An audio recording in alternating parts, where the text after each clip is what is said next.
Dans cette capsule, l'auteur parle de la peur du yin d'être destructeur et de ne pas laisser la possibilité au yang de revenir dans la relation. Cette peur est liée à la crainte de détruire son partenaire. L'auteur explique avoir ressenti cette peur et avoir demandé à sa guidance pourquoi ils n'étaient pas encore réunis.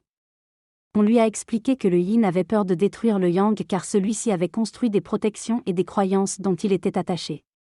Cependant, le yin a la capacité d'apporter assez d'amour et de compassion pour aider le yang à se défaire de ses fausses croyances.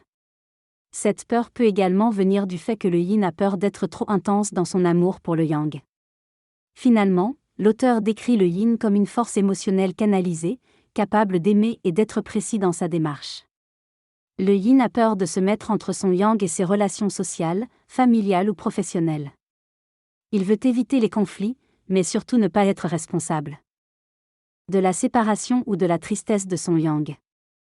Il redoute également le rejet et la perte affective. Cette peur de détruire est plus forte que la peur du rejet. Le yin craint de ne pas pouvoir gérer sa puissance et de l'utiliser de manière néfaste. Cependant, il est important de comprendre que le bonheur du yang ne dépend pas du yin. De son côté, le yang peut reprocher au yin d'avoir détruit son ego et de lui avoir apporté des problèmes. Cela est lié à la peur de l'abandon et au besoin de recevoir attention et affection. Ces blessures sont profondes et ancrées dans les mémoires cellulaires collectives, liées à la dualité et au jeu de pouvoir.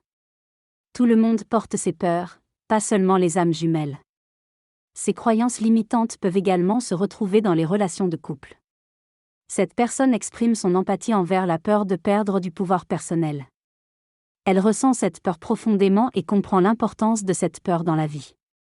Elle espère que son soutien pourra aider les autres à surmonter cette peur. Elle partage une expérience personnelle récente qui lui a permis de mieux comprendre cette question. Elle mentionne qu'elle vient de réaliser quelque chose de chaud, probablement en rapport avec cette peur de perdre du pouvoir personnel. Elle exprime sa gratitude pour l'écoute et conclut en souhaitant à tous de prendre soin d'eux et en donnant rendez-vous dans une prochaine vidéo.